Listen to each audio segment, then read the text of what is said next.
Yes, so very good afternoon, welcome back. आइए शुरू करते हैं। हमने कल already not for profit concern के बारे में बात करना शुरू कर दिया था। बेसिकली हमें नॉट फॉर प्रॉफिट कंसर्न के फाइनल अकाउंट्स लिखना सीखना है। एक नॉट फॉर प्रॉफिट कंसर्न के फाइनल अकाउंट्स में क्या क्या बनाया जाता है, तो सर जैसे कि एक प्रॉफिट कंसर्न के केस में फाइनल अकाउंट्स बनाने के लिए ट्रायल बैलेंस दिया जाता है, उसकी मदद से हम trading and profit and loss account बनाते हैं और फिर बैलेंस शीट बनाते हैं। सिमिलरली हमें एक नॉट फॉर प्रॉफिट कंसर्न के केस में ट्रायल बैलेंस की जगह दिया जाता है रिसीट्स एंड पेमेंट अकाउंट, और उसकी मदद से हमें बनाना होता है income and expenditure account and balance sheet. तो रिसीट्स एंड पेमेंट अकाउंट के बारे में हमने कल बात की थी। It is exactly similar to a cash book. जैसे कि कैश बुक में जब भी कैश आएगी रिसीट साइड में रिकॉर्ड की जाएगी, इररिस्पेक्टिव ऑफ वो कैश रेवेन्यू या कैपिटल रिसीट से आई है, इररिस्पेक्टिव ऑफ वो इस साल की है, पिछले साल की, अगले साल की है, कौन से ईयर की मालूम नहीं, जिस भी ईयर की हो वो कैश इस साल में आई है तो वो इस साल के रिसीट्स एंड पेमेंट अकाउंट के रिसीट साइड में रहेगी। वैसे ही पेमेंट में आपने जो भी पेमेंट्स किए होंगे इन कैश वो सारे आएंगे, भले ही वो कैश पेमेंट आपने इस साल का किया हो, पिछले साल का किया हो, अगले साल के लिए किया हो, या आपने कैपिटल पेमेंट किया हो कोई एसेट खरीदने के लिए, कोई रेवेन्यू पेमेंट किया हो कोई एक्सपेंडिचर के लिए, किसी भी प्रकार का पेमेंट हो, वो अगर इस साल में पैसा जा रहा है उस पेमेंट के लिए तो वो आपके रिसीट्स एंड पेमेंट अकाउंट के पेमेंट साइड में आएगा। तो ये बात तो कल हुई थी सर कि receipts and payment account overall कैसा अकाउंट है। ये कैश बेसिस पर बना हुआ कैश बुक है जिसमें opening and closing balance of cash भी रहेंगे। फिर आता है income and expenditure account and balance sheet. आज हम सीख रहे हैं इनकम एंड एक्सपेंडिचर अकाउंट के बारे में। इनकम एंड एक्सपेंडिचर अकाउंट जो है बच्चों, ये डेफिनेटली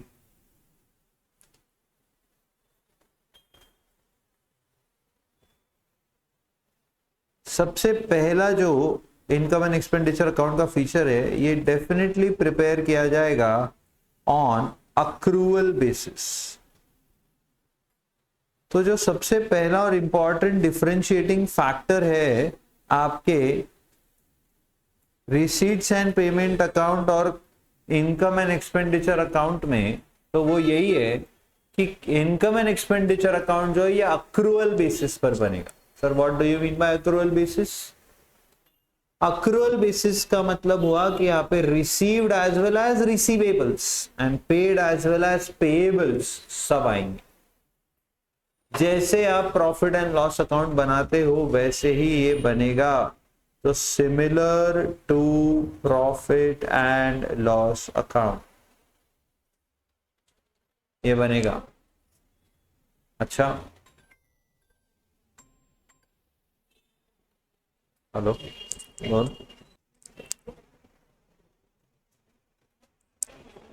तो प्रिपेयर्ड ऑन अक्रूवल बेसिस। तो sir income and expenditure account में रिसीव्ड भी आएंगे, रिसीवेबल भी आएंगे, पेड भी आएंगे, पेएबल भी आएंगे, पर ये बच्चों सिर्फ और सिर्फ करंट ईयर के ही आने चाहिए। यानी क्या? जैसे आपके रिसीट्स एंड पेमेंट अकाउंट में all receipts that is of any year and all payments, all receipts and payments लिख लो। रुको एक minute. all receipts and payments that is of any year will appear in the receipt and payment account. Both capital and revenue, receipts and payments will appear.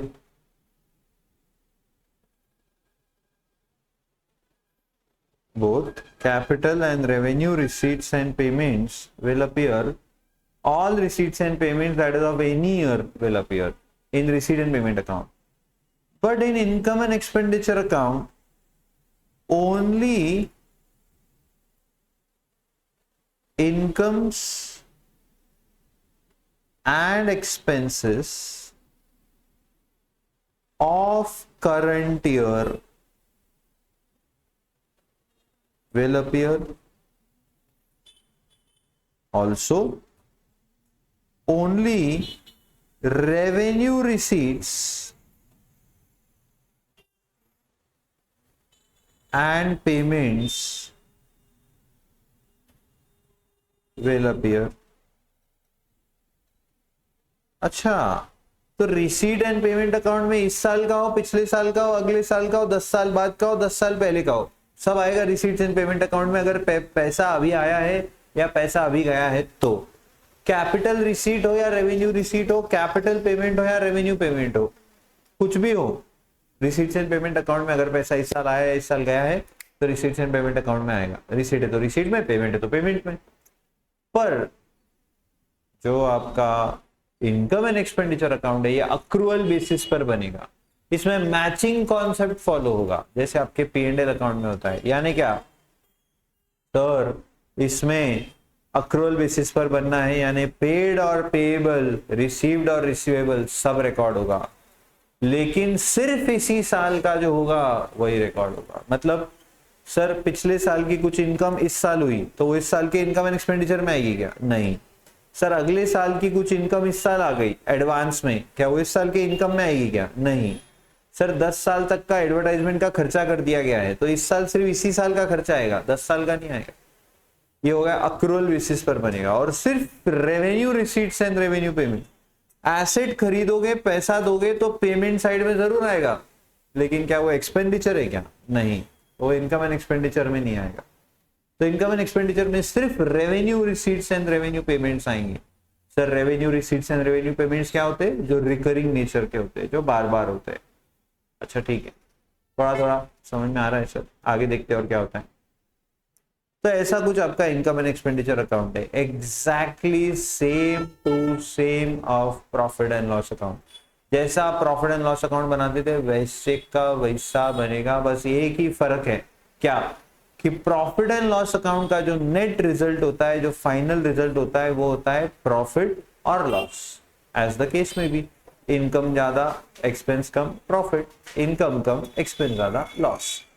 इधर profit नहीं बुलाया जाएगा क्योंकि यहां हम प्रॉफिट कमाने के लिए काम नहीं कर रहे। तो यहां अगर इनकम ज्यादा और एक्सपेंडिचर कम तो उसे कहेंगे सरप्लस, और इनकम कम और एक्सपेंडिचर ज्यादा तो उसे कहेंगे डेफिसिट। सर एक सवाल है, इनकम कम और एक्सपेंडिचर ज्यादा यानी आया कम और गया ज्यादा, ऐसा कैसे हो सकता है? कोई बताएगा? सर अक्रूअल बेसिस पर बनना है तो पेड और पेएबल, पेएबल भी रिकॉर्ड होंगे ना इसमें। अरे हाँ या ना? हाँ। सो क्या यहाँ पे इनकम से ज्यादा एक्सपेंसेस हो सकते हैं? कॉमन सेंस, डेफिनेटली हो सकते हैं, कोई इशू नहीं उसमें, थोड़ा थोड़ा समझ में आना चाहिए।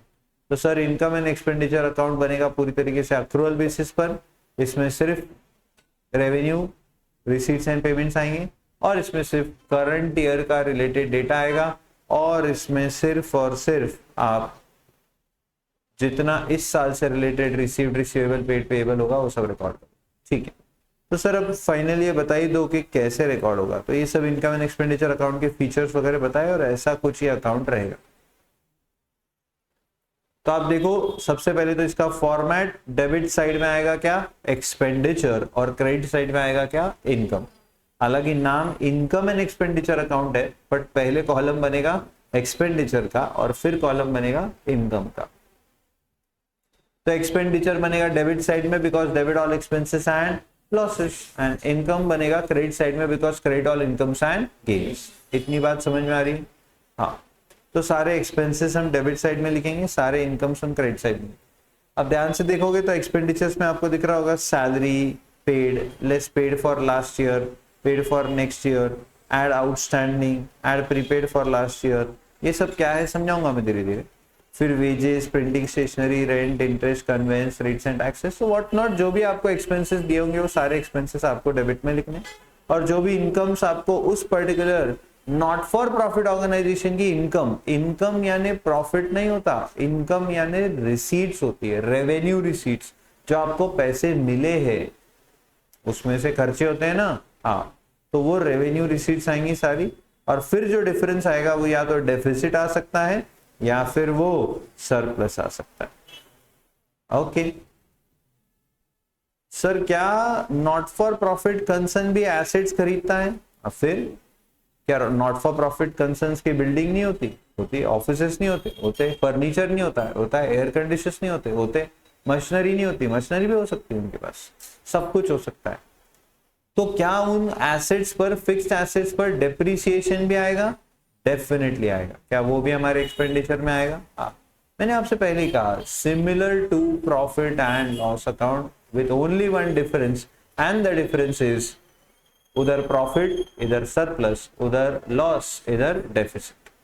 ओके, तो सर एक काम करते हैं, हमें रिसीट्स एंड पेमेंट अकाउंट और इनकम एंड एक्सपेंडिचर अकाउंट के बीच में डिफरेंस समझा देते हैं। हाँ बिल्कुल, ये देखो, रिसीट्स एंड पेमेंट अकाउंट कौन से टाइप का अकाउंट है? बोलो, रियल अकाउंट। कोई भी फिलिंग द ब्लैंक्स आ सकता है आपको इसमें से। और इनकम एंड एक्सपेंडिचर अकाउंट कौन से टाइप का है? Nominal account. सर ये सिमिलर टू कैश बुक है, ये similar to profit and loss account है। सर ये कैश ट्रांजैक्शन की समरी के लिए बनाया जाएगा। सर ये इनकम एंड एक्सपेंडिचर से नेट रिजल्ट्स असर्टेन करने के लिए बनाया जाएगा। सर इसमें ओपनिंग कैश बैंक बैलेंस से शुरुआत होगी और एंड में भी कैश बैंक बैलेंस आएगा, इसमें कोई ओपनिंग बैलेंस होता नहीं। नॉमिनल अकाउंट में कभी ओपनिंग बैलेंसेस आते नहीं है, क्योंकि नॉमिनल अकाउंट्स को हम at the end of year close कर देते हैं by transferring them to either या तो प्रॉफिट एंड लॉस अकाउंट को या फिर हम कैपिटल को ट्रांसफर करते हैं। प्रॉफिट एंड लॉस अकाउंट भी एक नॉमिनल अकाउंट है, तो वो कैपिटल को ट्रांसफर हो जाता है ना लास्ट में, नेट प्रॉफिट। तो every nominal account gets closed at the end of year, तो ये भी क्लोज हो जाता है, इसलिए कोई ओपनिंग बैलेंस होगा ही नहीं। इसमें क्लोजिंग बैलेंस यानी कैश इन हैंड और कैश एट बैंक बताता है, इसका क्लोजिंग बैलेंस या तो सरप्लस या डेफिसिट बताएगा। सर इसमें सारी रिसीट्स करंट पीरियड की, प्रीवियस पीरियड की, रेवेन्यू हो, कैपिटल हो, कुछ भी आती, पर इसमें सिर्फ only revenue receipts and revenue expenses are related, वो भी कौन से? सिर्फ करंट पीरियड के are recorded in this account. Accrual basis पर बनेगा बेसिकली। आपको अक्रूवल बेसिस पर बोल रहा हूँ, जब समझ में आ रहा है ना ये रिसीट रिसीवेबल, तो मैं एक सवाल पूछ लेता हूँ आपसे, इस साल का जो सब्सक्रिप्शन था वो मिलना बाकी है, अभी तक मिला नहीं, बोलो इनकम में लिखोगे कि नहीं? एग्जाम्पल दे रहा हूं, इस साल का सब्सक्रिप्शन 5 लाख रुपए टोटल सब्सक्रिप्शन लेना था, उसमें से 4.5 लाख आ गया है, लोगों ने दे दिया है, पर बाकी के 50,000 का सब्सक्रिप्शन अभी तक हमारे मेंबर्स ने हमें दिया नहीं है। सवाल सिंपल है, क्या हम ये 50,000 का जो सब्सक्रिप्शन रिसीवेबल है ये हम इनकम साइड में लिखेंगे कि नहीं? बच्चे बोल रहे नहीं, बच्चे है बेवकूफ, डेफिनेटली आएगा। क्यों आएगा बताओ? सर कितनी सिंपल बात है, मतलब क्या ही बोलूं मैं अभी। अरे बच्चों, मैंने कितना साफ बोला, इनकम एंड एक्सपेंडिचर में रिसीव्ड और रिसीवेबल, पेड और पेएबल सब आएगा। क्या वो इनकम इस साल की है? हाँ, नहीं आई है पर है तो इस साल की ना। छोड़ो, क्या आपने प्रॉफिट एंड लॉस अकाउंट बनाया कभी? अगर मैं आपसे कहूँ कि कुछ इनकम आउटस्टैंडिंग है, तो क्या वो पीसी में लिखते कि नहीं लिखते? लिखते। चलो छोड़ो, ये बताओ, मेरे कुछ वेजेस पे करने बाकी है, आउटस्टैंडिंग है 25,000 रुपए, क्या वो वेजेस आउटस्टैंडिंग मेरे इनकम एंड एक्सपेंडिचर अकाउंट के एक्सपेंडिचर साइड में आएगा कि नहीं? ऑब्वियसली आएगा। जो पे कर दिया है वो आएंगे क्या? तो वो तो आएंगे ही ना। नहीं बोल रहे, देखो मतलब महाबेवकूफ हो आप लोग, मुझे समझ गया, मुझे आपको कैसे लेके जाना पड़ेगा, एकदम छोटी छोटी बात बतानी पड़ेगी। अरे यार, जो पे कर दिया है इस साल के वो तो आएंगे ही, जो पेएबल है वो भी आएंगे। अब दूसरा सवाल, जो पे कर दिए है वो और जो पेएबल है वो दोनों पेमेंट साइड में भी आएंगे ना, रिसीट्स एंड पेमेंट अकाउंट के पेमेंट साइड में। सर जो पे कर दिया है वो आएंगे पेमेंट साइड में, लेकिन जो पे या पेएबल है करंट पीरियड के है वो पूरे आएंगे एक्सपेंडिचर साइड। समझ में आ रहा है कुछ? सिंपल बात बोल रहा हूँ मैं, ज्यादा कुछ डिफिकल्ट बात कर नहीं रहे हम अभी तक तो। और एक क्वेश्चन पूछता हूँ, मैंने पूछा कि पिछले साल है ना, ध्यान से सुनना, पिछले साल 40,000 रुपए का सब्सक्रिप्शन इस साल के लिए एडवांस में आ गया था। कब आ गया था? पिछले साल 40,000 रुपए एक मेंबर था, उसका सब्सक्रिप्शन मनी 40,000 था, तो उसने पूरा 40,000 हमको पिछले साल ही दे दिया था। इस साल का, पिछले साल का तो दिया ही था उसने, इस साल के भी 40,000 रख लो बोले। अगले साल में हूं नहीं बोले इंडिया में पूरा साल भर, तो 40,000 आप अगले साल के भी रख लो, मतलब दे दे। कब दिया था? सवाल है इस साल के रिसीट्स एंड पेमेंट अकाउंट के रिसीट में आएगा क्या? नहीं। Very good answer. इस साल के इनकम एंड एक्सपेंडिचर अकाउंट के इनकम में आएगा क्या? हाँ डेफिनेटली आएगा सर, क्योंकि कमाई कौन से साल की है, आई कभी भी हो, उससे फर्क पड़ता है क्या? हमको इनकम एंड एक्सपेंडिचर अकाउंट में इस साल का जो है वो इस साल में ही लेना है सब। अच्छा एक और एक सवाल पूछता हूँ। हमारा एक वर्कर था, उसकी शादी थी पिछले साल, तो उसने हमसे पिछले साल की तो सैलरी ली थी साल भर, पर मार्च महीने में अगले साल की पूरी सैलरी एडवांस में ली। कब ली? पिछले साल। कब ली? कौन से साल की? पूरे साल की सैलरी एडवांस में ले ली, पिछले साल ले ली। मेरा सवाल है पिछले साल के रिसीट्स एंड पेमेंट अकाउंट में आएगा क्या? पिछले साल के रिसीट्स एंड पेमेंट अकाउंट में आएगा? कहां आएगा? Payment side. अच्छा सिर्फ उस साल की सैलरी आएंगी या उस साल जो अगले साल की यानी इस साल की सैलरी थी वो भी आएंगी? दोनों आएंगी सर। अच्छा इस साल के पेमेंट साइड में क्या आएगा? ये सैलरी से रिलेटेड इस साल के पेमेंट साइड में क्या आएगा? बेवकूफ आप, कुछ भी नहीं आएगा। मैं पूछ रहा हूँ पेमेंट साइड में क्या आएगा? अरे तो पे पिछले साल कर दिया तो इस साल थोड़ी कुछ पे किया, तो इस साल पेमेंट साइड में कुछ भी नहीं आएगा। आप बताओ एक्सपेंडिचर में क्या आएगा? हाँ एक्सपेंडिचर में इस साल की सैलरी आएगी। आपको अभी तक ये नहीं समझ रहा कि मैं रिसीट्स एंड पेमेंट अकाउंट पूछ रहा हूँ कि इनकम एंड एक्सपेंडिचर अकाउंट, दोनों अलग है। इतनी देर से बड़बड़ कर रहा, अभी तक यही नहीं समझा। रिसीट्स एंड पेमेंट अकाउंट ये कैश बुक के जैसी बुक है, और इनकम एंड एक्सपेंडिचर अकाउंट ये हम बना रहे जो प्रॉफिट एंड लॉस अकाउंट जैसा अकाउंट, ये अक्रूवल बेसिस पर बनेगा। इस साल का ही आइटम्स इसमें आना चाहिए, वो भी रेवेन्यू से, खर्चे में, कमाई में। रिसीट्स एंड पेमेंट अकाउंट में सब आ सकता, इस साल का हो, अगले साल का हो, पिछले साल का हो, कभी का हो। पे अगर इस साल कर रहे हो तो इस साल के पेमेंट में आएगा, रिसीव अगर इस साल हो रहा है तो इस साल के रिसीट्स में आएगा। दोनों में फर्क समझ में आ रहा है? और एक सवाल पूछता हूं, पिछले साल कुछ सब्सक्रिप्शन आउटस्टैंडिंग था, मतलब पिछले साल हमारा कुछ मेंबर्स थे, पैसे मांग के हम थक गए उनसे, पर उन्होंने पिछले साल के एंड तक पैसे दिए नहीं, और अभी इस साल में आए वो पैसे देने के लिए। ध्यान से सुनना, तो पिछले साल के बाकी पैसे उन्होंने अभी दिए।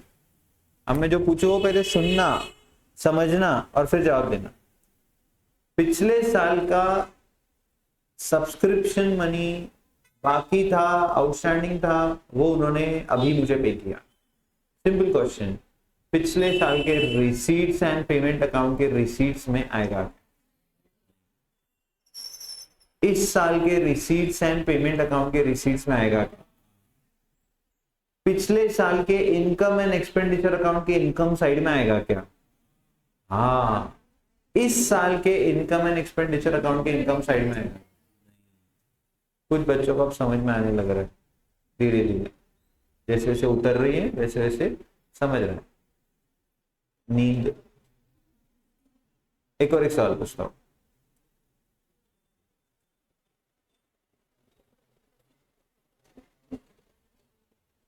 पिछले साल हमने सैलरी पे की थी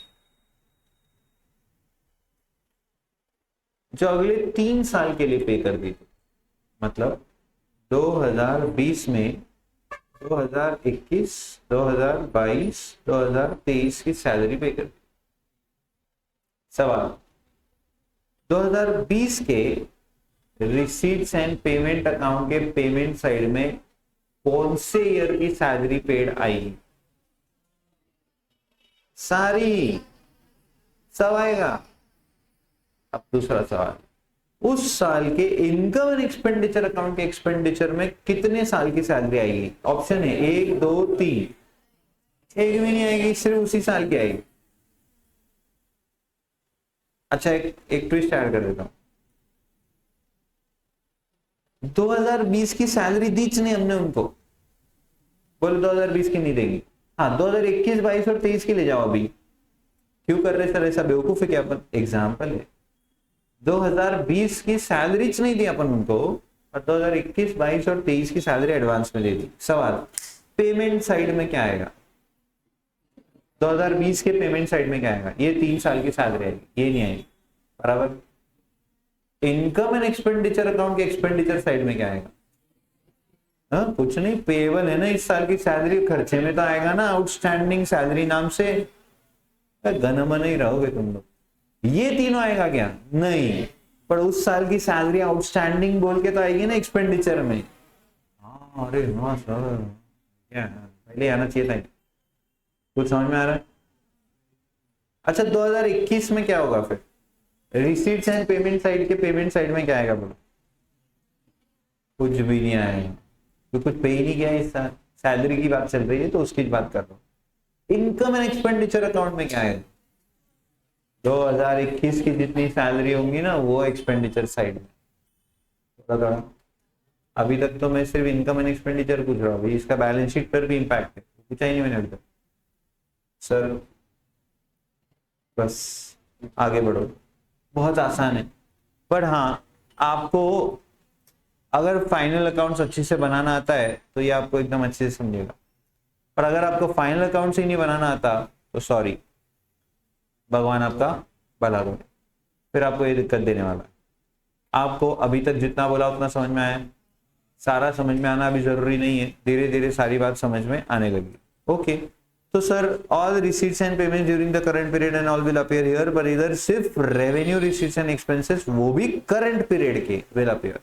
ओके, नॉन कैश आइटम्स कभी भी इधर आएंगे क्या? नहीं, लेकिन क्या इधर non cash items like bad debts, depreciation, outstanding expenses, ये भी आएंगे? हाँ, क्योंकि करंट पीरियड से रिलेटेड रहेंगे तो आएंगे।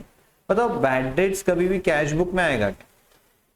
बैड डेट्स मुझे पैसा नहीं आए, पर क्या बैड डेट्स मतलब रिसीट्स एंड पेमेंट अकाउंट में आएगा कभी बैड डेट्स? नहीं। बट क्या इनकम एंड एक्सपेंडिचर के एक्सपेंडिचर में आएगा? हाँ। तो नॉन कैश आइटम्स यहाँ कभी नहीं आएंगे, यहाँ डेफिनेटली आएंगे। क्या बच्चों, इसमें पर्सनल, रियल और नॉमिनल तीनों अकाउंट से रिलेटेड कैश ट्रांजैक्शंस आएंगे? हाँ, लेकिन इधर सिर्फ कौन से अकाउंट से रिलेटेड ट्रांजैक्शन आएंगे? ओनली नॉमिनल अकाउंट से related transaction. It includes amounts received और amount paid for any period. कितनी बार बताओगे? ये सिर्फ current period. It need not be necessarily accompanied by a, इसके साथ बैलेंस शीट बनाने की जरूरत नहीं है, पर इनकम एंड एक्सपेंडिचर अकाउंट के साथ बैलेंस शीट बनाने की जरूरत है, तभी वो फाइनल अकाउंट्स बनते हैं। जैसे trading and profit and loss account के साथ क्या बनता है? Balance sheet. ट्रायल बैलेंस के साथ बैलेंस शीट बनाना पड़ता है क्या? नहीं। वैसे ट्रायल बैलेंस यानी receipts and payment account. Hello, अब sir income and expenditure account कैसे बनेगा? बस इन्होंने ऐसे ही बोल दिया है, similar to profit and loss account जैसा बनेगा, खत्म। अभी आपके सर से पूछ लो कैसे बनेगा, तभी हम बताएंगे आपको, सर मैडम जिससे पार्टिकुलर। अब preparation of balance sheet, balance sheet कैसे बनती, ये तो बिल्कुल बताना ही मत सर हमें। Liability side, asset side, liabilities में जाएंगी, एसेट्स में जाएंगी, विषय खत्म। जैसे अभी तक आप बैलेंस शीट बनाते आए हो, एग्जैक्टली सेम। तो इसमें कुछ ज्यादा बोलूं क्या? नहीं। अब इंप्लाइड एडजस्टमेंट्स होती है। इंप्लाइड यानी क्या? समझनी पड़ेगी। हिडन एडजस्टमेंट्स याद है आपको? फाइनल अकाउंट्स में बताई थी मैंने। हिडन एडजस्टमेंट्स हाँ लिखते थे अपन, स्टार हाँ। तो सर वैसे ही इंप्लाइड एडजस्टमेंट्स होती है। इंप्लाइड यानी कुछ नहीं भी दिया हो तो भी समझना पड़ता है कि वैसा करना है। ओके, तो अभी जैसे रेंट के आगे लिख दिया 11 महीना, तो 1 महीने का ऑटोमेटिकली क्या हो गया? Outstanding. 10% loan from bank of India लिख दिया और टेकन ऑन 1 जनवरी 2020 लिख दिया, मतलब सीधा समझना है 3 महीने का ब्याज पेएबल है। अगर आपको पेमेंट में नहीं दिख रहा है तो रिसीट्स एंड पेमेंट अकाउंट दिया होगा। एक एक शब्द सुनो मेरा और एक एक शब्द को प्रोसेस करो। एक सेकेंड के लिए भी डिस्ट्रैक्ट हुए, डिस्कनेक्टेड, कुछ समझ नहीं आने वाला, उसके बाद वाईफाई आपकी रेंज के बाहर और उसके बाद की जिंदगी आपकी नर्क है, फिर बैठे हो सिर्फ आप। तो 10% loan from bank of India taken on this date, तो क्या ये सब एडजस्टमेंट्स फाइनल अकाउंट्स में भी देखी हमने? हाँ, तो सर 10% भी दिया है, डेट भी दिया है, तो क्या इंटरेस्ट ऑन लोन 3 महीने का आउटस्टैंडिंग है? जरूरी नहीं, कभी कभी ये डबल ट्विस्ट खेलेंगे आपके साथ। इधर 10% लोन इंटरेस्ट का रेट और डेट भी दे देंगे लोन की, लेकिन उधर पेमेंट में इंटरेस्ट ऑन लोन बराबर 3 महीने का इंटरेस्ट पे किया हुआ दिखा देंगे। अब बच्चा ज्यादा होशियार, वो बोलेगा सर ये दिया था ये दिया था, तो मैंने हिडन एडजस्टमेंट बोल के इंटरेस्ट पेएबल बोल के कर दिया, और बाद में उसको इंटरेस्ट पेड ऑन लोन भी दिखेगा पर उसको समझ नहीं आएगा। तो इन्होंने डबल गेम खेल दिया। यानी क्या किया, आपको ऐसा बताया कि हमने हिडन एडजस्टमेंट दिया है, बट एक्चुअली उन्होंने इंटरेस्ट ऑलरेडी पे कर रखा है जो रिसीट्स एंड पेमेंट अकाउंट के पेमेंट साइड में लिखा हुआ है। तो सिर्फ आपको एक्सपेंस में डालना था, कैश ऑलरेडी उतने से कम हो रखी थी। थोड़ा कुछ समझ में आ रहा है क्या? हाँ, लीज होल्ड लैंड 1 लाख और फॉर 10 ईयर्स, तो ये फॉर 10 ईयर्स दिया है, मतलब ये 1 लाख के एसेट को 10 साल में राइट ऑफ करना है। तो ये SLM मेथड से इसका डिप्रिसिएशन का आपको हिडन एडजस्टमेंट दिया है कि 10,000 रुपए इसका हर साल का डिप्रिसिएशन आएगा, और इस साल में भी उतना ही आएगा क्योंकि 1 अप्रैल 2019 को खरीदा है। थोड़ा थोड़ा हिडन एडजस्टमेंट डिप्रिसिएशन का हो गया। ये 10 ईयर्स बता रहे, मतलब ये एसेट 10 साल चलेगी, 0 स्क्रैप वैल्यू है, तो डिप्रिसिएशन कैसे आएगा? 1 lakh divide by 10, that is 10,000। Sales proceeds of furniture, book value 7,500 और सेल्स प्रोसीड आया 8,000। ऑटोमेटिकली समझ में आना चाहिए कि 500 रुपए का प्रॉफिट हुआ है। क्या ये प्रॉफिट इनकम में लिखना पड़ेगा? हाँ, जैसे आप प्रॉफिट एंड लॉस अकाउंट में लिखते हो ना पीसी में, profit on sale of land, profit on sale of furniture, वैसे ये profit on sale of furniture 500 rupees लिखना पड़ेगा। और एसेट में से फर्नीचर कितना कम हो जाएगा? 7,500। सब फाइनल अकाउंट्स के जैसा है। नहीं समझ रहा? सब समझ रहा सर हमको? तो ये देखो, आपको अगर ऐसा रिसीट्स एंड पेमेंट अकाउंट के पेमेंट साइड में दिख रहा है by 10% fix deposit deposited on 1/1/2020। सुनो, ये दिख रहा है आपको अच्छे से? हाँ, क्या दिख रहा है? ये पेमेंट साइड। तो बताओ, पेमेंट साइड में बाय 10% फिक्स डिपॉजिट मतलब हमने अभी अभी फिक्स डिपॉजिट में पैसे जमा करवाए हैं, जिसपे कितना ब्याज मिलता है और कब जमा करवाए हैं। तो इस पे क्या हमको 3 महीने का ब्याज मिलना ही चाहिए। जागो ग्राहक जागो। अब बताओ कितने महीने का ब्याज मिलना चाहिए इस पे? जनवरी, फरवरी और मार्च, 3 महीने का ब्याज मिलना चाहिए। क्या रेट से? 10% से। ये सर पहले बात बताओ, ये पेमेंट साइड में लिखा है तो यहां से एक्सपेंडिचर में जाएगा ना, पेमेंट यानी खर्चा, है ना सर? रिसीट्स एंड पेमेंट अकाउंट में capital as well as revenue दोनों पेमेंट्स आएंगे। एवरीबॉडी, हाँ, ये कौन से टाइप का पेमेंट है? Revenue payment. तो क्या ये एक्सपेंडिचर में जाएगा क्या? नहीं। कोई कोई बोलेगा ये कैपिटल पेमेंट है, क्या ये एक्सपेंडिचर में जाएगा कि इसकी एसेट बनेगी? एसेट बनेगी। तो बोलो ये यहां से सीधा कहा जाएगा? अरे कहा जाएगा बीए में जाएगा, बराबर।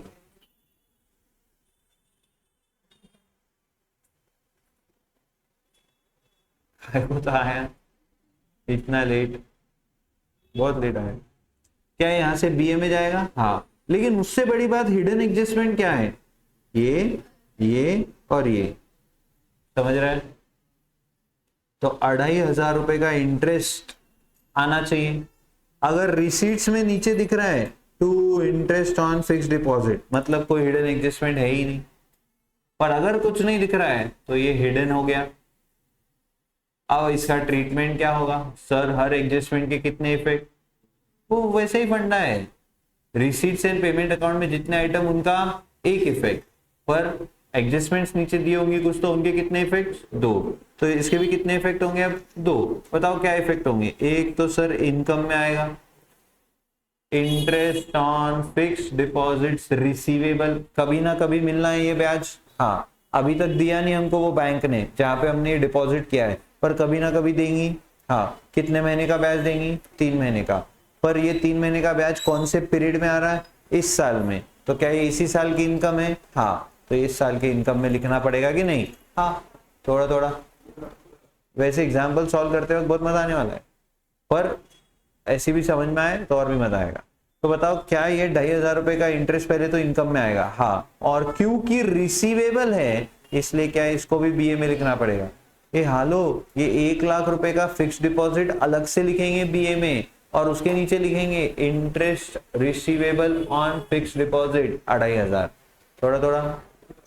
अच्छा, ये इनकम में लिखोगे तो ऑटोमेटिकली सरप्लस में आएगा, और सरप्लस कहाँ ऐड होगा? कैपिटल फंड में, बैलेंस शीट की लाइबिलिटी साइड में। तो बीएल में भी आ गया और बीए में भी आ गया, तो बैलेंस शीट टैली हो जाएगा। थोड़ा थोड़ा समझ में आना चाहिए। आगे बढ़ू क्या? ओके, तो ये देखो यहाँ पे सब उन्होंने करके दिखाया है, ये 2,500 रुपए का क्या होगा वगैरह वगैरह वगैरह। Okay, now what is capital fund? तो जैसे बच्चों पार्टनरशिप में पार्टनर्स के कैपिटल होते हैं, जैसे प्रोप्राइटरशिप में प्रोप्राइटर का कैपिटल होता है, वैसे ही इधर जो पैसा इस संस्था ने शुरुआत करने के लिए लाया था, या इस संस्था में जो शुरुआती पैसा आया था, उसे बोलते हैं कैपिटल फंड। आप जितना भी सरप्लस बचेगा एवरी ईयर, उस सरप्लस को क्या करते जाओगे? इस कैपिटल फंड में ऐड करते जाओगे।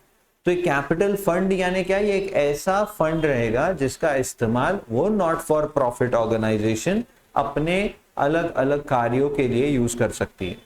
तो उसको जो भी अलग अलग एक्टिविटीज करनी है, सोशल एक्टिविटीज जो भी करनी है, वो सारी कैपिटल फंड से होती रहेगी। समझ में आ रही बात? Yes sir. तो सर अगर सरप्लस होगा तो इसमें ऐड होगा, और डेफिसिट होगा तो डेफिसिट होगा तो उसका मतलब क्या कि इस साल में जितनी भी इनकम आई, क्या हम इनकम एंड एक्सपेंडिचर अकाउंट में सिर्फ करंट ईयर की इनकम्स एंड एक्सपेंसेस लिखेंगे? हाँ, तो इस साल में जितनी भी इनकम आई उससे ज्यादा खर्चा हुआ, तो बाकी का खर्चा कहां से किया? पहले वाले कैपिटल फंड में से। पिछले साल के सरप्लस, उसके पिछले साल के सरप्लस पड़े थे ना कैपिटल फंड में, तो वहां से वो खर्चा हुआ। तो डेफिसिट बोलो कैपिटल फंड में से क्या होगा? छोड़ो, लॉस होता है तो आप कैपिटल अकाउंट्स में से क्या करते हो, और प्रॉफिट होता है तो कैपिटल अकाउंट में क्या करते हो? सेम। यहाँ सरप्लस होगा तो कैपिटल फंड में क्या होगा? लॉस होगा तो कैपिटल फंड में से क्या होगा? थोड़ा थोड़ा, पूरा पूरा। ये ऐसी बैलेंस शीट बनेगी। बैलेंस शीट बता रहे हो सर हम? Liability, assets. तो कैपिटल फंड से स्टार्ट होगा। कैपिटल फंड में ऑब्वियसली आप डोनेशंस, एंट्रेंस फीस, सरप्लस, ये सब क्या है आपको धीरे धीरे समझाऊंगा मैं, ये अभी तक समझाया नहीं, बट ये सब ऐड होगा। सरप्लस वो तो इनकम एंड एक्सपेंडिचर अकाउंट में जो प्रॉफिट की जगह सरप्लस है वो ऐड हो रहा, और अगर डेफिसिट होगा तो लेस, या तो ये होगा या तो ये होगा, दोनों एक साथ नहीं आते। और फिर अलग अलग प्रकार के फंड जो रहेंगे वो सारी हमारी लाइबिलिटी बनेंगे। मतलब क्या? जैसे देखो, ये मेरे पास रौनक आया और बोला सर मेरे को आपको, आपकी संस्था को 50,000 रुपए का डोनेशन देना है। मैंने बोला ठीक है, थैंक यू। पर वो बोला कि नहीं सर, 50,000 रुपए आप कैसे यूज करोगे वो भी मैं बताऊंगा। बोला दानदाता भगवान होता है, भगवान का हुक्म सर आंखों पर, बोलो। आपको वैसे ही रिसीट बना के दूंगा। आपने कभी किसी टेम्पल की रिसीट देखी है? उसमें बहुत सारे ऑप्शंस रहते हैं अलग अलग। गौशाला में देना है, कि आपको बिल्डिंग बनाने के लिए देना है, कि आपको मैनेजमेंट के लिए देना है, कौन से पैसे आपको कौन सी एक्टिविटी के लिए देना है, वहां पे सजेशन दे सकते हो आप। तो अगर आपने बोला कि सर मेरे को ये बिल्डिंग के लिए ही देना है आपको, तो वो बिल्डिंग फंड में चल जाएगा। अब इसने जो डोनेशन दिया वो सीधा बिल्डिंग फंड में जाएगा, क्योंकि इसने स्पेसिफिक डोनेशन दिया। अगर ये मुझे जनरल डोनेशन देता है, बस आता है पैसे रखता है, बोलता है आपको जो पटे वो करो, तो ये मेरी इनकम बन जाएगी। जनरल है ना, क्योंकि कोई इसने मुझे स्पेसिफिक बताया नहीं कि ये मेरे पैसों से यही करना, तो वो जनरल डोनेशन ऑटोमेटिकली कहाँ आ जाएगा? सरप्लस में, और वो क्या बन जाएगा? मेरा कैपिटल फंड। लेकिन अगर ये मुझे स्पेसिफाई करके बोलता है कि मुझे बिल्डिंग में ही डालना है पैसा, मेरे पैसे से बिल्डिंग ही बननी चाहिए, तो ये पैसे सीधे बिल्डिंग फंड में जाएंगे, और ये हमारी नॉट फॉर प्रॉफिट ऑर्गेनाइजेशन पर एक लाइबिलिटी बनेगी कि जब तक बिल्डिंग नहीं बनती इसका पैसा हमारे पर लाइबिलिटी है। अगर हमने बिल्डिंग बनाई नहीं तो क्या इसके पैसे लौटाने पड़ेंगे? हाँ। पर जैसे ही बिल्डिंग बनाओगे, क्या ये बिल्डिंग फंड यूज होके बिल्डिंग बन जाएगी? हाँ। कैसे होगा धीरे धीरे समझेगा। तो basically this is our liability and asset side, जिससे हमारी बनेगी बैलेंस शीट। कुछ ऐसी एडिशनल इंफॉर्मेशन आपको दिए जाएगी जिसमें आउटस्टैंडिंग एक्सपेंसेस, प्रीपेड एक्सपेंसेस के बारे में बता देंगे।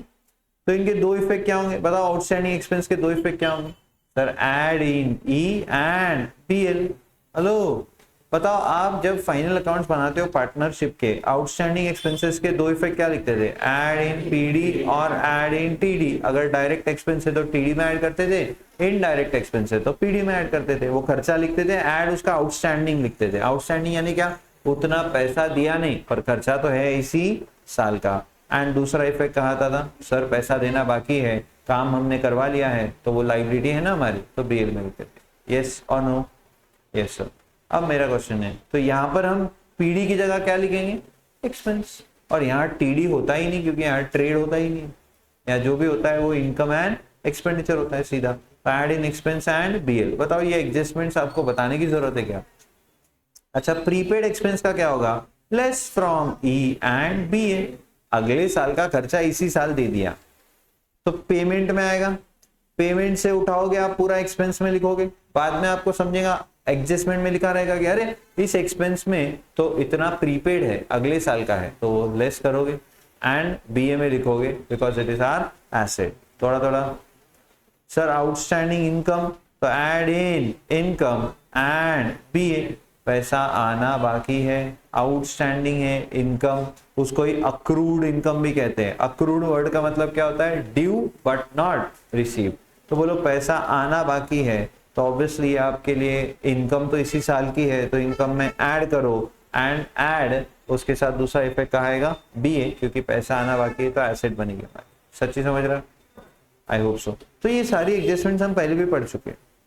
वैसे इनकम रिसीव्ड इन एडवांस या प्री रिसीव्ड इनकम, बोलो इसका क्या होगा सर, प्री रिसीव्ड इनकम यानी अगले साल की इनकम इसी साल आ गई है तो वो रिसीट्स में रहेगी, रिसीट्स में से हम उठा के सीधा इनकम में डालेंगे तो सर उसमें से हमको ये हटानी पड़ेगी क्योंकि ये इस साल की इनकम नहीं। और दूसरा ये हमारे ऊपर बोझा बन जाएगा क्योंकि अगले साल के लिए पैसा उन्होंने अभी दे दिया, अगले साल हम रहे ना रहे।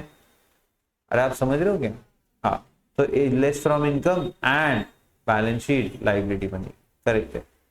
ये जो सब्सक्रिप्शन आइटम है ना बच्चों, ये बड़ा स्पेशल है। हर क्वेश्चन में इस पर एडजस्टमेंट रहने वाली है। 4 अलग अलग चीजें इसमें रहती है, चारों को हमें समझना है पर हम इसको आराम से समझेंगे, अभी नहीं समझ रहे। तो सर है बहुत आसान, कुछ भी नहीं है, कुछ भी नहीं है। बट ये सब्सक्रिप्शन लगभग हर क्वेश्चन में रहेगा क्योंकि एक नॉट फॉर प्रॉफिट ऑर्गेनाइजेशन का सबसे मेन सोर्स ऑफ इनकम जो होता है वो क्या होता है, सब्सक्रिप्शन। क्योंकि जो उसके मेंबर्स होते हैं वो उसकी चीजों के लिए, उसकी सर्विसेज के लिए सब्सक्राइब करते और वो उसको पैसा देते, तो उन पैसों से ही तो वो संस्था चलती है। तो सबसे मेन सोर्स ऑफ इनकम हमारे लिए है सब्सक्रिप्शन। एंड सब्सक्रिप्शन पर अलग अलग एडजस्टमेंट्स है। 4 इसमें चीजें होती है, outstanding subscription of current year and previous year, and prepaid subscription, pre received subscription in previous year and in current year. तो ये क्या करते क्या नहीं धीरे धीरे बात होगी। फिर डेप्रिसिएशन, बताओ डेप्रिसिएशन के दो इफेक्ट क्या होंगे, E and less from BA. जैसे PD and less from BA करते थे तो अब पीडी की जगह कौन है, एक्सपेंडिचर, तो ई एंड लेस फ्रॉम बीए। थोड़ा थोड़ा अब सुनो, ये कैपिटलाइजेशन ऑफ एंट्रेंस फीस यानी क्या है। देखो मैं एकदम फटाफट से बोल रहा हूँ बिकॉज माय पर्पस इज कि मेरे को एग्जाम्पल तक आपको पहुंचाना है। एक बार एग्जाम्पल सॉल्व हुए ये सब आपके लिए बहुत आसान। तो sir capitalisation of entrance fees यानी क्या, अब सुनना ध्यान से। कैपिटलाइजेशन वर्ड का मतलब बताना है बस। अब वो कैपिटलाइजेशन ऑफ डोनेशन हो, कैपिटलाइजेशन ऑफ एंट्रेंस फीस हो, उससे कोई फर्क पड़ता नहीं, सबका इफेक्ट सेम। सर कैपिटलाइजेशन यानी क्या, कुछ आपको पैसा मिला, कहां से, कोई भी तरीके से, एंट्रेंस फीस मिली। सर एंट्रेंस फीस यानी क्या, जब आपके नॉट फॉर प्रॉफिट ऑर्गेनाइजेशन में मेंबर्स पहली बार एनरोल करते हैं तो एंट्री फीस चार्ज करते हो आप, वो एंट्रेंस फीस हो गई। या फिर आपको लोग आके डोनेशंस देते हैं, अलग अलग संस्थाओं का अलग अलग होता है तरीका पैसे हटने का, तो अब आप डोनेशन के नाम से पैसा लो या एंट्रेंस फीस के नाम से पैसा।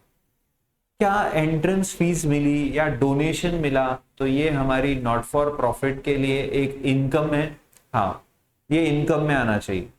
लेकिन ये लोग है ना क्वेश्चन में क्या करेंगे, ये बोलेंगे कि भैया ये जो डोनेशन मिला है या ये जो आपको एंट्रेंस फीस मिली है या और भी कोई सोर्स से इनकम आया है, इसे डायरेक्ट कैपिटलाइज करो, मतलब इसे आप इनकम में ना दिखा के सीधा कैपिटल फंड में ऐड कर दो। एक कॉमन सेंस पहले बात करते हैं। बताओ, इनकम में लिखोगे तो ये रहा income and expenditure account, debit में एक्सपेंसेस, क्रेडिट में इनकम। यहाँ पे हम लिख देंगे एंट्रेंस फीस या डोनेशन। क्या वो ऑटोमेटिकली सरप्लस में आ जाएगा हमारे? हाँ, और सरप्लस बोलो कहा जाएगा, कैपिटल फंड में ही ऐड होगा। बस ये कैपिटलाइजेशन का मतलब क्या है कि यहां मत लिखो, सीधा यहां पर ऐड करो। इसे बोलते हैं कैपिटलाइजिंग एनी इनकम, मतलब उसको आप रेवेन्यू रिसीट मत ट्रीट करो, उसको आप कैपिटल रिसीट ट्रीट करो। इसको कहते हैं कैपिटलाइजेशन। थोड़ा थोड़ा समझ में आ रहा है? तो सर ये तो बाकी एग्जांपल से क्लियर हो ही जाएगा। सो कैपिटलाइजेशन यानी एकदम सिंपल, आपको जो भी रेवेन्यू रिसीट्स लग रही थी उसे वो बोल रहे कैपिटल रिसीट ट्रीट करो। इनकम में लिखने की बजाय सीधा balance sheet liability side capital fund में ऐड करो। तो ये जो आपको यहाँ पर हमने बैलेंस शीट दिखाई थी, यहाँ आपको दिख रहा था add donation capitalised, add entrance fees capitalised. हाँ, तो ये यहाँ नहीं लिखते तो कहाँ था फिर? अगर कैपिटलाइज करने नहीं बोला है, क्वेश्चन में सिर्फ लिखा है एंट्रेंस फीस रिसीट साइड में, तो वो सीधा कहाँ आएगा? इनकम में। और इनकम में आया मतलब सरप्लस में आएगा, तो ऑटोमेटिकली कैपिटल फंड में ही आने वाला है। बस डायरेक्ट लेके जाना है कि इनकम साइड से होते हुए लेके जाना है, ये क्वेश्चन बताएगा। ओके, आगे बढ़ो। और क्या एडजस्टमेंट्स दिए देखो। तो है ना, एंट्रेंस फीस के बारे में ऐसा बोलेंगे, कभी बोलेंगे 50% of the entrance fees should be capitalise, कभी बोलेंगे 75% of the entrance fees should be capitalise. तो जितना भी कैपिटलाइज करने बोला है उतना सीधा कैपिटल फंड में ऐड करना और बाकी का इनकम में लिखना। दोनों अल्टीमेटली आने वाले वहां पर ही, एक सरप्लस के नाम से आएगा और एक सीधा एंट्रेंस फीस के नाम से आएगा। जैसे बोले वैसे हमें करना पड़ेगा। ओके, अब स्पेशल फंड्स क्या होते हैं, ध्यान से सुनना। दो प्रकार के डोनेशन होंगे, एक जनरल, एक स्पेसिफिक। सर जनरल डोनेशन यानी, तो मैंने आपको अभी जैसे एग्जांपल दिया कि कोई भी मेंबर आया, उसने बस डोनेशन कर दिया, वो बोला ये पैसे रखो, आपको जो करना है करो, ये हो गया क्या? General donation. तो जनरल डोनेशन सीधा कहा जाएगा इनकम। लेकिन अगर कोई इंसान आया और उसने हमको स्पेसिफिक डोनेशन दिया, जैसे एग्जांपल के लिए हमारी नॉट फॉर प्रॉफिट ऑर्गेनाइजेशन एक स्कूल है, ठीक है, और उस स्कूल में आप में से कोई भी एक मेंबर आया और उसने बोला कि सर आपके स्कूल में हर साल स्पोर्ट्स टूर्नामेंट होता है, हम चाहते हैं उस स्पोर्ट्स टूर्नामेंट में जो प्राइजेस दिए जाते हैं वो प्राइजेस हमारे नाम से दिए जाए। तो उस प्राइज डिस्ट्रीब्यूशन के लिए हम कुछ डोनेशन देना चाहते हैं, 50,000 रुपए हम देना चाहते हैं। तो स्कूल ने बोला ठीक है, आपको 50,000 देना है, दो 50,000 रुपीज ये प्राइज फंड में सीधा जाना चाहिए। अब समझो एग्जाम्पल के लिए आपने 50,000 रुपए मुझे दिया, मैंने बोला यार वाह इनकम हो गई, मैंने इनकम एंड एक्सपेंडिचर अकाउंट के इनकम साइड में लिख दिया बाय डोनेशन रिसीव्ड 50,000। तो बोलो ये डोनेशन जो आया है ये किस में चल जाएगा? सरप्लस में। और सरप्लस में आया मतलब कहाँ गया? कैपिटल फंड में, क्योंकि बैलेंस शीट में हम कैपिटल में जो भी प्रॉफिट होता है वो ऐड करते हैं, वैसे सरप्लस ऐड करेंगे, सीधी बात। यस सर, पर ये जो पैसा था क्या ये अब कैपिटल फंड में आ गया, मतलब ये जनरल पैसा बन गया। ये जनरल पैसा बन गया यानी अब मैं इसका इस्तेमाल कोई भी काम के लिए कर सकता हूँ। बट क्या आपने मुझे ये डोनेशन देते वक्त स्पेसिफिक इंस्ट्रक्शन दिया था? हाँ, आपने कहा था कि सर हमें ये पैसा जनरल नहीं सिर्फ और सिर्फ प्राइजेस के लिए यूज होना है। तो बच्चों अब आप इस जनरल डोनेशन को तो इनकम में लिख सकते हो, लेकिन स्पेसिफिक डोनेशन अगर कोई भी आते हैं तो वो आप कभी भी रेवेन्यू इनकम, रेवेन्यू रिसीट नहीं ट्रीट करोगे, यानी वो इनकम एक्सपेंडिचर में नहीं आएगा, वो सीधा बैलेंस शीट लायबिलिटी साइड में जिस नाम से उस इंसान ने वो स्पेसिफिक डोनेशन दिया है उस नाम से वो लायबिलिटी बन जाएगी। कुछ समझ में आ रहा है? तो बिल्डिंग नाम से दिया है तो बिल्डिंग फंड, प्राइजेस के लिए दिया तो प्राइज फंड, स्कॉलरशिप के लिए दिया तो स्कॉलरशिप फंड। और वो हमारे एनपीओ पर एक लायबिलिटी रहेगी कि जब भी ये प्राइजेस अब देने पड़ेंगे उस लायबिलिटी को हम पे करेंगे। पैसा आज आ गया तो इधर कैश में पैसा आ जाएगा और उसके सामने इधर लायबिलिटी बन जाएगी। समझ में आ रहा? और अगर समझो आप जनरल डोनेशन देते हो तो भी ऐसा ही होगा, जनरल डोनेशन इनकम में आएगा, सरप्लस में आएगा, सरप्लस से कैपिटल फंड में आएगा। तो इधर आ गया पैसा और इधर आ गया उसका जनरल लायबिलिटी कि अब इसका इस्तेमाल आप कोई भी काम के लिए कर लेना। दोनों में फर्क समझ में आ रहा है? तो आपको क्वेश्चन में देखना पड़ेगा ध्यान से कि जनरल डोनेशन दिया है कि स्पेसिफिक डोनेशन दिया है। अगर स्पेसिफिक डोनेशन दिया है तो the donor specifies the purpose for utilising the amount donated by him, donation for building fund, donation for prize fund, donation for sports tournament fund, such donation should be shown on directly the liability side of the balance sheet. Understood? Yes sir. अब stationery का stock, what is stock of stationery? सुनो, क्या हम जितनी stationery खरीदते हैं सारी की सारी यूज कर लेते हैं? नहीं। एग्जाम्पल के लिए समझो हमने 10,000 रुपए की स्टेशनरी खरीदी, तो सारा खर्चा हो गया क्या? एक सिनारियो बता रहा हूं, बाद में एग्जाम्पल्स में ये अच्छे से डिस्कस होने वाला है। जब एग्जाम्पल आएगा, नंबर्स आएंगे तो आपको और क्लियरली समझेगा, पर ध्यान दोगे तो अभी भी समझेगा और बाद में और बेहतर समझेगा। ये है रिसीट्स एंड पेमेंट अकाउंट, ये है उसकी पेमेंट साइड, ये है उसकी रिसीट साइड। पेमेंट साइड में लिखा है बाय स्टेशनरी परचेज 10,000। तो सर पेमेंट साइड में लिखा है मतलब आपने पैसा दिया है, तो यहां से सीधा जाएगा इनकम एंड एक्सपेंडिचर अकाउंट। ये है एक्सपेंडिचर साइड, ये है इनकम साइड। यहीं पर हमने लिखा है सैलरी भी 50,000, तो बोलो ये सैलरी एक्सपेंस है और मैंने कुछ बोला नहीं उसके बारे में, और इसका मतलब ये इसी साल की है, ये अज्यूम करना पड़ेगा। ये धीरे धीरे समझ आएगा आप।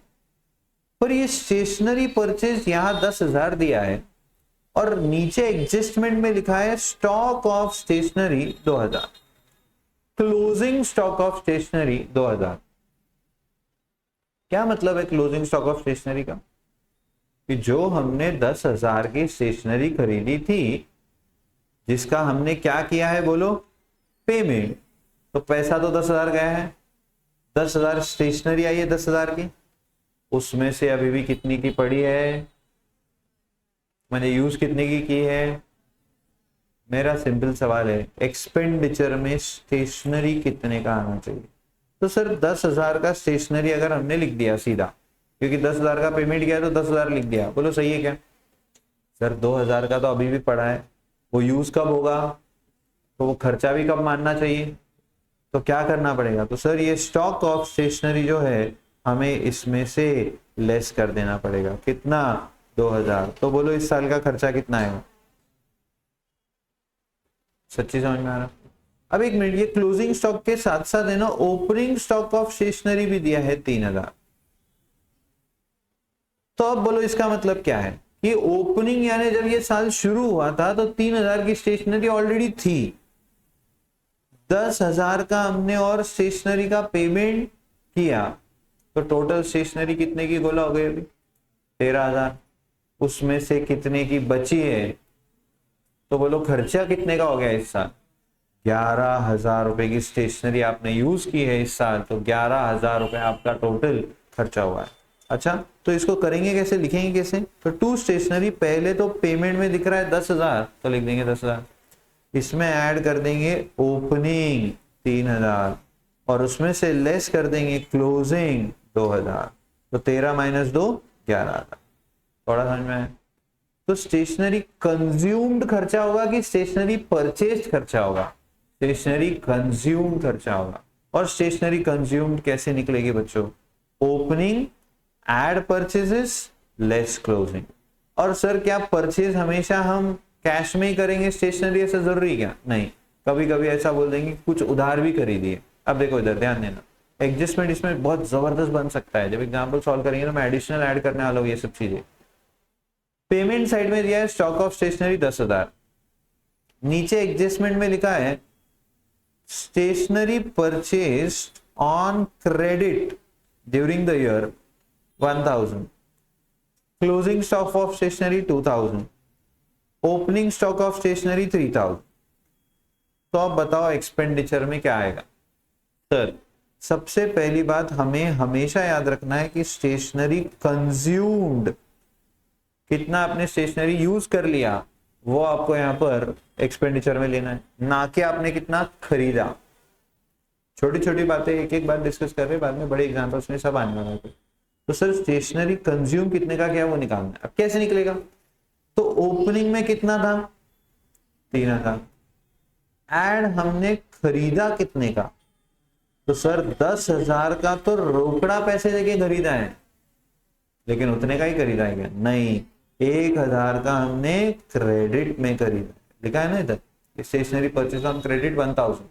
तो सर ये 1,000 इस 10,000 में भी तो होगा, क्या बात कर रहे हैं, ये 10,000 क्या है, ये 10,000 क्या है जो एक्चुअली आपने पे किया है वो है, तो ये 1,000 पे किया होगा क्या, कॉमन सेंस, 1,000 पे किया होगा क्या, क्रेडिट पे खरीदा का मतलब क्या होता है, बाद में पे करें, तो अगर ये 1,000 का हम बाद में पे करेंगे पर खरीदा तो आज है, तो टोटल कितने का खरीदा 11,000 था, कितने का टोटल कितने का हो गया हमारे पास, उसमें से बचा कितने का है सिर्फ, तो लेस क्लोजिंग कितना, तो बोलो कितने का हमने यूज कर लिया इस साल, तो मतलब इस साल का खर्चा कितना, ये भी एक स्पेशल आइटम, जैसे मैंने सब्सक्रिप्शन के बारे में बोला कि मैं बाद में बात करूंगा, वैसे ही स्टेशनरी एक स्पेशल आइटम।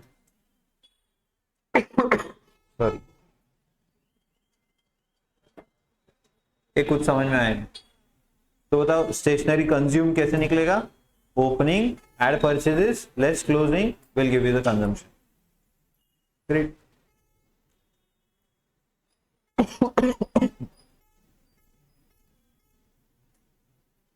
गुड। तो कुछ स्पेशल टर्म्स है, entrance fees, subscriptions, legacy. Legacy ना वो गिफ्ट्स होते हैं जो बताते नहीं लोग कि हमने दिया है, जिसे हम कहते हैं गुप्त दान, that is what a legacy means. So legacy में जनरली ऐसे गिफ्ट आते हैं कि जो हम लॉन्ग टर्म के लिए दे रहे हैं आपको, तो ये हमेशा कैपिटलाइज ही करने पड़ेंगे, ये क्या है धीरे धीरे समझेगा। तो लेगेसी हो गया, लाइफ मेंबरशिप फीस हो गया, ये ऐसी रिसीट्स होंगी जो बार बार नहीं होंगी, जो एक ही बार होंगी और लाइफ टाइम के लिए होंगी, तो आप इनको सीधा क्या करोगे, कैपिटलाइज। यानी कभी भी आपको रिसीट्स में लेगेसी नाम से रिसीट दिखा या लाइफ मेंबरशिप नाम से रिसीट दिखा, तो आप इसको इनकम में ना लिखकर सीधा कहाँ लिखोगे, कैपिटल फंड में, सीधा बैलेंस शीट में ऐड करो, ठीक है ना। तो कुछ बच्चे इधर बिल्कुल ध्यान ही नहीं दे रहे, उनको बहुत मजा आएगा जब एग्जाम्पल सॉल्व करेंगे तो, ठीक है ना, जब आइडिया ही नहीं आएगा, क्योंकि जब मैं इतना डिटेल में फिर से बताऊंगा नहीं, मैं सीधा सीधा सॉल्व करते जाऊंगा। बाकी तो नॉर्मल है, देखो अब specific donation, general donation, specific fund, endowment fund, ये सब मैंने आपको बता दिया। एंडाउमेंट फंड मतलब ऑब्वियसली ऐसा फंड होता है जो कि स्पेसिफिक अमाउंट एम्बार्क कर देते हैं, या फिर गिफ्ट या डोनेशन हमको मिला है, इसका जो अकाउंटिंग है वो कैसे होगा। एंडाउमेंट फंड अगर पैसा मिला है, एंडाउमेंट फंड का मतलब होता है कि आपको हम ये पैसा दे रहे, हम आपके ऊपर कोई रिस्ट्रिक्शन नहीं डाल रहे कि आप ये पैसे से क्या करना क्या करना क्या करना, लेकिन ये पैसा जनरल नहीं है, ये पैसे आपने यूज करने हैं फॉर द बेनिफिट, और कुछ तो भी एक स्पेसिफिक टर्म बता देंगे, बस इसके लिए आप ये यूज कर सकते हो, आप इसको जनरल यूज करो लेकिन इतने में ही, तो again it becomes a specific donation. तो इसको भी आपको सीधा कहाँ डालना है, लाइबिलिटी साइड में। अगर कभी नाम दिखा तो इसके बारे में ज्यादा कोई एग्जाम्पल्स है, तब ये छोटे मोटे इलस्ट्रेशन हमें दिए हैं, एक एक करके हम सॉल्व करेंगे और income and expenditure account and balance sheet बनाना सीखेंगे कल से। Bye, take care.